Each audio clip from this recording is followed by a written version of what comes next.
Welcome to Mindworks in Conversation. My guest today is Leslie Savoy Burrs, a celebrated composer, performer, and educator whose career spans more than 25 years at the intersection of music, cultural programming, and community engagement. He has performed with major symphony orchestras across the U.S. and has been recognized with numerous honors, including the National Opera Association's Legacy Award and multiple fellowships from the Pennsylvania Council on the Arts. And in addition to his musical achievements, Burrs has led transformative arts residencies and directed cultural administration initiatives that connect creative expression and social impact. So, Leslie, it's just such a great pleasure to be talking with you about your projects. And when we initially connected, you directed me first to your sister Robin Burrs and Mhm. and her wonderful poem "Goodbye, Mama." Again, every day. So, can you talk about that? Why start there? And if you can talk about how that works into your current musical program that you're developing. Well, first of all, the Goodbye Mama, again, every day, is a representation of what my sister, Robin, has been experiencing since 2017 to today in 2025, witnessing um, the impact and I don't know what's a good word. There's another word, invasion. That's the word in my mind of dementia impacting on my mother, who was and is a dynamic personality. She is the crux of everything her children have accomplished based on her teachings and her life examples. And so my sister, by living in North Carolina, in the same neighborhood as my mother, and I'm in the Philadelphia area for the last 100 million years, and so and a native. We're all natives of Philadelphia. But the point I'm stressing here is my sister saw the beginnings of elements of dementia taking over my mother's life, and it was highly unexpected because I need to stress that my mother was working into her 80s on a university campus as a secretary. People would ask, well, when are you going to retire? There was no reason for my mother to retire because she was living her life fully. And however, dementia begins to creep into your persona, into your life. Um, there was no evidence of it, and then all of a sudden, being in her 80s and thriving and staying up with all the new technology that was being requested, and then all of a sudden you start seeing little hints of something different. And so my sister observed that to the extent that she decided maybe it's time to encourage mom to retire, but not knowing to what extent the onset of dementia was taking hold. And so from 2017, where my sister was old enough to retire, and her plan was to retire and hang with her best friend, our mother, and just have the best old time. And and all of a sudden, that expectation, that dream, was fully disrupted just by little hints of something is not right. And so that's 2017. You start seeing that. And then those little hints begin to escalate. And so my sister realized I'll be with my best friend, but not in the same capacity that I had anticipated, where it would be, frankly, pure fun interactions, spending time together with one of the finest people on the planet. And so she realized her role was now going to be something entirely different, something more compelling in a way that was completely unexpected.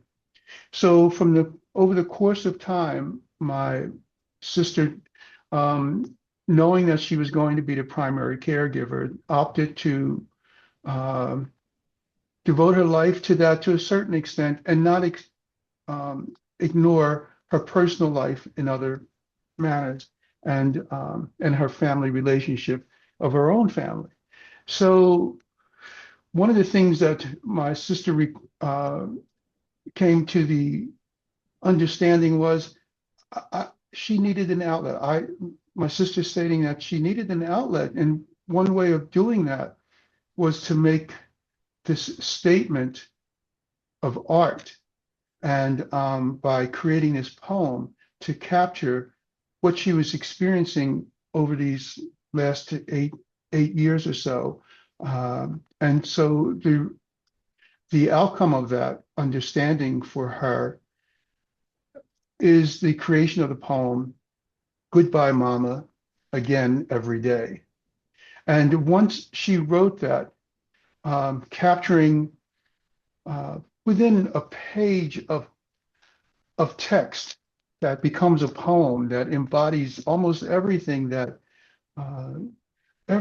that has impacted on a life, has altered a life of all family members. Um, she put it all on one little page, but it captures so much of the truth within this poem.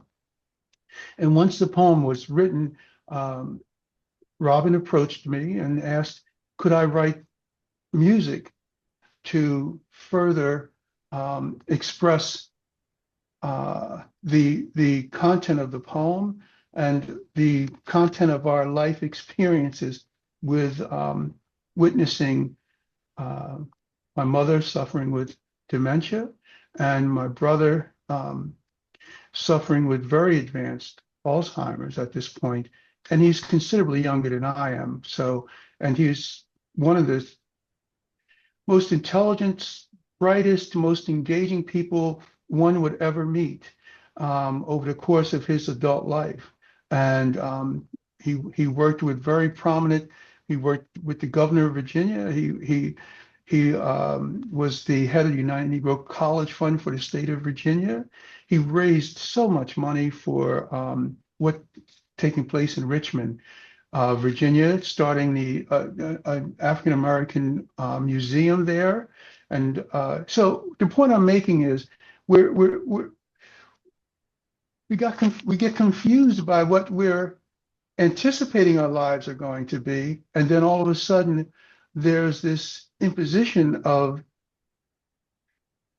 man, just imposition of distraught and concern and caring.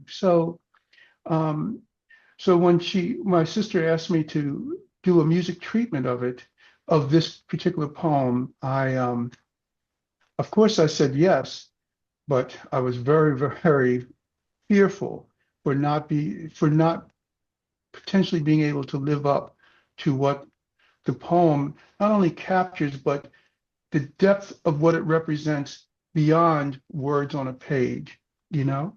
Mhm. So, Yeah, and we posted Robin reading that poem on our Mindworks blog if people would like to refer to that. But one of the things that really struck me about that, as you're saying, it really captured in one short piece the experience of living with your mother, and just the idea of goodbye mama again every day, signifying that it seems like from the poem, in the morning she would be relatively normal, relatively engaged, and then as the day goes on, she disappears, and that every day it continues that cycle of you know kind of being there and then disappearing again and that's a again. very A very good way of putting it. Yes. You And she know, in also, prep, and also go in ahead. that poem, she expresses um, some of your mother's, I think, would be anxieties or fears that come up.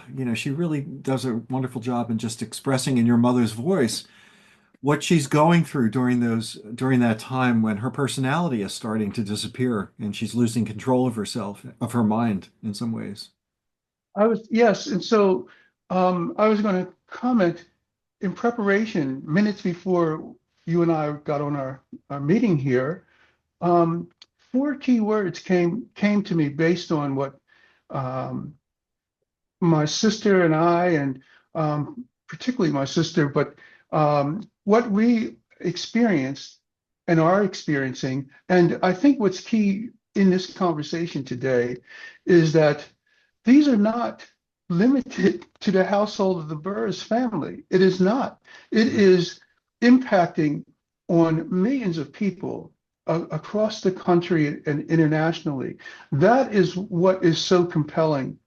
The four words that came to my mind that were crucial and represent what we're discussing today in so many ways is the first word is empathy. The other word is observance. The third word is caring. And the fourth word is fear. So when your initial um, question to me was basically what's the purpose of Goodbye Mama and what does it represent? And is this is the beginning. This is a pilot concept, a pilot.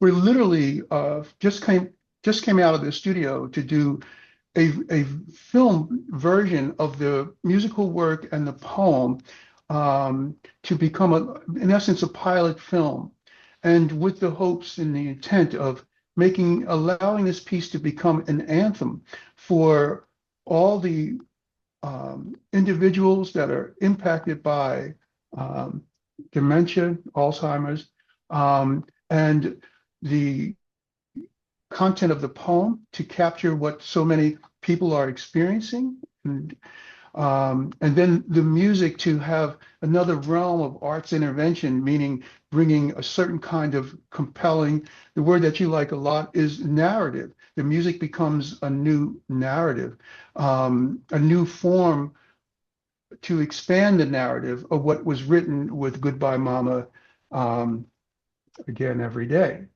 And so that would be the impetus, that would be the pilot. Um, but ultimately, I came up with the phrase that we would be focusing on with this project. We're viewing this as a project that has expansive potentiality. So meaning that this work will be presented and provided for the public um, to be embraced, hopefully, and to be inspirational, hopefully. Um, but I came up with the phrase following, or the subtext for Goodbye Mama Again Every Day is the concept of dimensions of dementia, because whatever we're experiencing will have similarities to other households, other families, but at the same time, it's not the sole statement of it. There are actually more. There's just depth to it, and any of the tremendously fine organizations dedicated to dementia and Alzheimer's that put out materials and all. They're the authorities, and they help to put everything in context. The way that my sister and I are presenting this is from a highly personal perspective, not authorities on the actualities, but authorities on the actuality of our experience. And so dimensions of dementia will be a means of exploration through art, through music and key concepts associated with those two areas of dementia and Alzheimer's, but we will expand that. And I look forward to, in our conversation today, to talk about that further. You remind me of an idea that the novelist Tim O'Brien brings up in his book, The Things They Carried, that this pertains to war stories. War stories, um, novels about how horrendous war is, don't prevent war. They simply tell the stories from individual perspectives, and I think that's what you're attempting to do. There, dementia is occurring because I think the population is aging. People are living longer. And I think that what you're saying, if I understand you, that you're talking about dementia from your particular perspectives, and that's important. And that's what this is about. There are millions of stories. There are millions of different ways of describing what the experience is. So you're not an authority on dementia, but you're an authority of your own experience of You what's know, in your that's family. right. Go ahead. Yeah. Yes, I've set a criteria that was independent of this, but is so now specific to it, meaning this. When I'm asked to present as an artist in residence, like at a university or in varying settings, um, or if I'm in the role of what some would consider in the jazz world like a clinician or something, I have to make a stipulation that everyone understands specifically, and that is, and this carries over to what we're talking about today, is I am an authority on nothing musically or historically. I don't have those skill sets, but I do stipulate that I am an authority on my life and on my music. And so I can comfortably discuss those things in as the most accurate manner that I can. So this is just another extension of that. I'm the authority on how my mother being in our household has influenced or disrupted even. And I don't mean that in a bad way, but has just created concerns and issues. And but I'm an authority for understanding how those moments in time, and once again, going back to the caring and fear, how those things have uh, been a major component to who and what we're experiencing. So I can comment on that, and that I'm stating it so that it keeps the door open for anyone listening to this conversation today. For one is to see what they can potentially anticipate or not be so fearful of in the process of being fearful, because my sister, myself, we're giving you living examples of how you can absorb and contend with these issues, even though they still uh, can be they're devastating in the long run. But in the process of identifying that, you can't be devastated by it. You have to, or you acknowledge it to the point that you allow yourself to pick yourself back up and get moving to allow living to take place with those that are suffering from dementia, and also living for yourself so that it doesn't devastate you to the point of you're incapacitated. Yeah, you bring up something that's important, that your experience is both unique, but it's also universal. It's something that many millions of people around our country can certainly understand. But you're presenting also a unique perspective, and you're doing it through art and music, which I think is really important. And could you talk a bit about that? Sure. How you've chosen art and music to represent your family's, not only your family's predicament, but also those in community centers, such as your work at New Cortland in Germantown in hmm Philadelphia.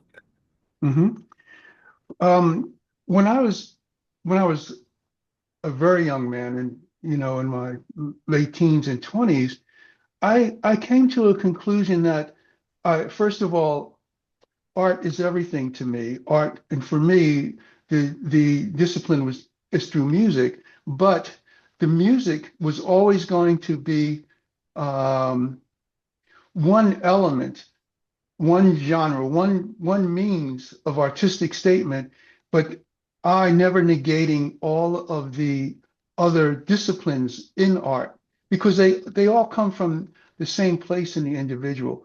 At least I'd like to believe that. For me, it was to be creative, but also to be a contributor to life and to society.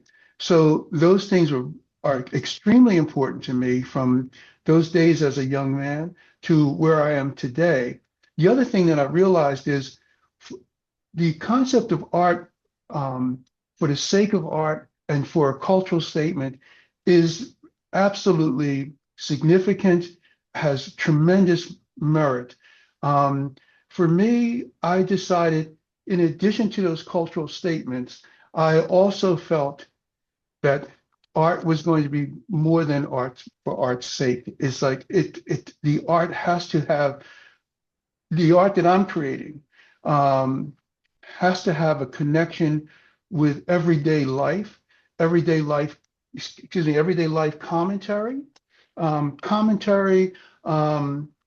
and again, I'll go back to those four words: observance. So the art becomes a means of uh, of expressing what you're witnessing and how that what you're experiencing as well.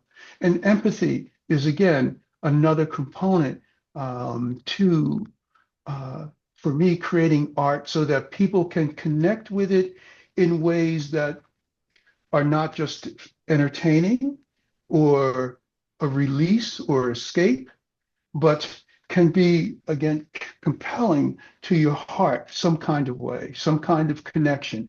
So I've always, whatever stage I was in terms of artistic maturation, maturing, developing, creating, um, and learning, because that's always an ongoing process. Um, it had to have a connection with people in everyday life and caring. So, um, so in the early days, that got reflected one kind of way, making statements about racial discrimination or the promotion of us as a people, race-wise, and then collectively as a people. So those things are always in play. What happens over the course of time is the older you get, the more exposure you have to varying things in life. And so the art gets reflective of those exposures. And when it came to uh, a situation with New Cortland, I was running an organization called Opera North Inc. And and we were doing varying projects. I was the executive director running the programming. And one of the projects was our opera for seniors. So we would go out to communities with seniors facilities, and we would take a set of opera singers and musicians and do these presentations. And when we made an arrangement with New Cortland to do a set of presentations, because they have facilities all over Philadelphia, they're just a very dynamic organization. So we went to each of, I think at the time it was like 9 different facilities throughout Philadelphia. And we would present, I would witness, I would come as the administrator more than the artist to bring the programming there.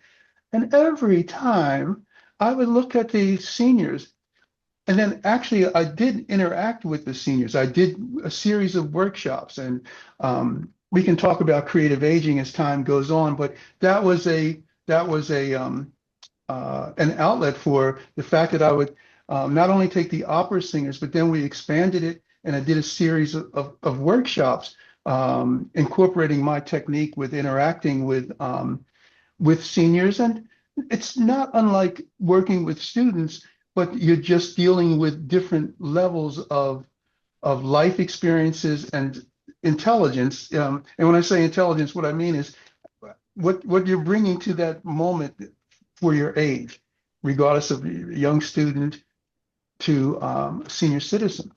So all of a sudden, I realized these people were so intriguing. Every facility, I said, the one thing I've always marveled at is whatever age you reach, especially when you get in your quote unquote senior days, that means you must have done something right to allow yourself to continue to to grow and to achieve whatever you're achieving and to still be alive, you know?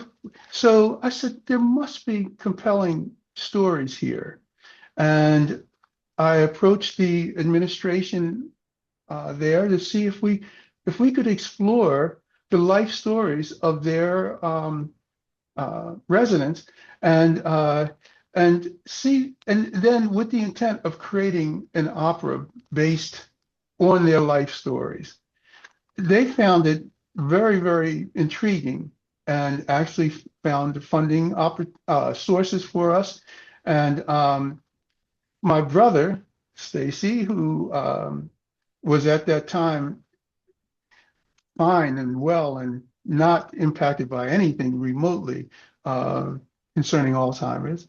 Um, he actually did all of the collection of oral histories, and he had devised a technique to be engaging and not off-putting for those who may have had some kind of reservations. He had a compelling way to engage. And so he collected oral histories of for so many different residents of New Portland. And we were then able to convert those stories and we consolidated the stories in a way to create a new opera, which I wrote. Uh, and it was and the libretto was written by another gentleman, Jules Tosca. He we took the materials and converted into a storyline representing all these varying people, and then created transition sung stories. So it was really quite something. Uh, the people had they lived lives that were so extensive in ways that you would not give thought. One gentleman literally had no arms and no legs at this point in his life, and the way he and my brother discussed his life, he said, "I have not one regret for what was accomplished and what I've done with my life," and he was also a very great sense of great humor and just engaged with life even in that physical condition. So then there were people who, one of the first gentlemen that ran for mayor of Philadelphia, black man, was one of the residents there. There were just so many other stories. One played in the what was called the Negro Baseball League at the time. So there, and then one was a woman nurse who broke varying barriers. You would never know that. They're just in the streets of Philadelphia in these facilities, but yet they have all of these great intrigue and great accomplishment with their lives. So that's an example of how I wanted music to connect with other life experiences, life contributors. This is so fascinating. You're really in the tradition in many ways of the field of narrative medicine because you're getting people to pay attention to their own stories Yeah. and finding a unique way to represent those stories, through music and also then to share them, for the community to understand, appreciate, and identify with. Yeah, I think in my resume, the stuff that I shared with you, one of the other very rewarding experiences I had was working with the Philadelphia Department of Behavioral Health, and man, uh, we'll have to read the title. You can find it in my resume. Um, but it was Department of Behavioral Health, and so they took a poem of mine and a work that I created, a musical work that I created. And in approaching me, because of the success I had with my opera Vanqui, they wanted to see if that could then transfer to addressing uh, mental health issues and concerns. And so the poem I wrote was called Autumn Journey. And in that poem, it talks about the concept of self-love, and even if surrounding circumstances attempt to prevent you from excelling in life. And so they saw the merit in the content of that poem, and then ultimately the musical composition that I created, that we based a whole film literally on that poem, but in a way that we interviewed and interacted with people that were having issues with drug abuse, and but have overcame that and other mental health issues, and the film Autumn Journey was created. So that's another example of the kind of interaction between art and self-awareness, self-love, uh, self-respect. Those are the things that are crucial to me. And they're not crucial to me where it comes from me, but where I've learned from it, just like from my mother, just like from my mom, who set those examples without even understanding that was what she was doing. And so the poem reflected that. Then the film and the individuals that were highlighted in the film were perfect examples of how they overcame tremendous obstacles and found a way to the point that they were now going out and helping others. And so everything, I've always believed that the art that I create is cyclical, meaning that it is going to be a means of one aspect of how life works through the music, but the music is then proven to be influenced by other people's lives, not just coming from me, but coming from other people's lives. Then I become the means of expression. I can't think of the right word. It's not filter, more of a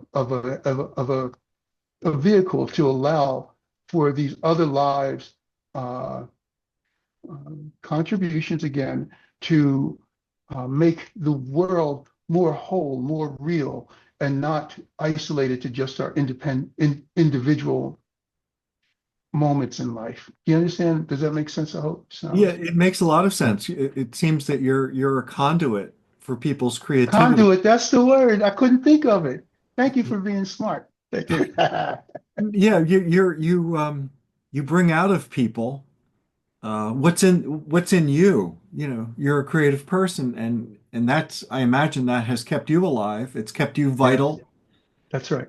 and that you bring that gift to other people as well. What kind of response do you get from people in the community that have worked with you? That's a great question, because um, the concept of art and entertainment can be confusing at times. I'm definitely living the life where uh, it is not the most lucrative way of living, but it's the most rewarding way of living. And so I opted not to be an entertainer, and I opted to be, uh, again, yeah, perfect word, conduit for artistic living. Now, and I want to artistic lifestyle representing living. Okay, so the way that I get completely rewarded is the response from people, and that is always my criteria. Even just being on the stage, is are the audience members being engaged in a highly personalized way, and that can only be determined by their reactions. And those reactions are always identifying with the content of what's being presented, and not just by applause, but by the way that they come and talk with you afterwards, and then making direct connections with their lifestyle and with their life experiences. I should say that that's better. Um, and where the storylines within the context of what the music is representing, I tend to be on stage with a narrative for each piece, and because I feel as though I don't want music can ultimately have the unfortunate element of what is the word now that uh, where it can be abstract is the word I'm looking for, and so abstract to the point that the audience can potentially shut down if the music is not of the style that they're accustomed to. But what is never abstract is the narrative, is the storyline. And so once before the work may be performed, I give them a perspective of where and what inspired the work and how they can connect with that. Then the music, the art, the art intervention becomes a new experience in terms of people sitting there saying, "Oh, I'm not going to shut down this because it sounds too much like jazz and I like pop, or it sounds too much like classical and I like R&B." It's that doesn't matter any longer because they're hearing the intent of the art. And the intent of the art is here is storytelling through this emotional sense of auditory, is that the word, where it's going to then impact and trigger emotions in ways that other things can't, or Mm. they do in other ways, painting to poetry to whatever. But for this moment in time, I'm sharing what I have to offer, but I'm sharing it because it comes from you first, and then I'm bringing it back to you. And I'm bringing it back through this narrative and through this story. And so people then respond very well to that. Uh, yeah. So that's what happens, and that's what's most rewarding. So, Yeah, what really strikes me from what you're saying too is the comparison between poetry and music. There are many different forms of poetry, and the meaning of poetry often comes through the sound of it, not necessarily the words. The words can be confusing, nonlinear, opaque, perhaps personal to the writer. And that really came across with Robin's reading. The sound the sound of her words really created the meaning itself. And so I think that perhaps you're doing the same thing with music as well. And the other thing I wondered about too was they talk about psychology and psychiatry as being the talking cure, but you found this other way through music to help people understand themselves, and so that just fascinates me, and it sounds like they can do it in different forms. But what you're saying is that the meaning comes through, even if you can't relate necessarily to the particular form of music. The meaning gets well, I'll go so far as to say the meaning becomes the music, and you don't run away from that. That's what I think helps get that door open. So the other word that comes to my mind is always acceptance, acceptance of self, and then acceptance of your surroundings if you allow them to then um, be beneficial to self.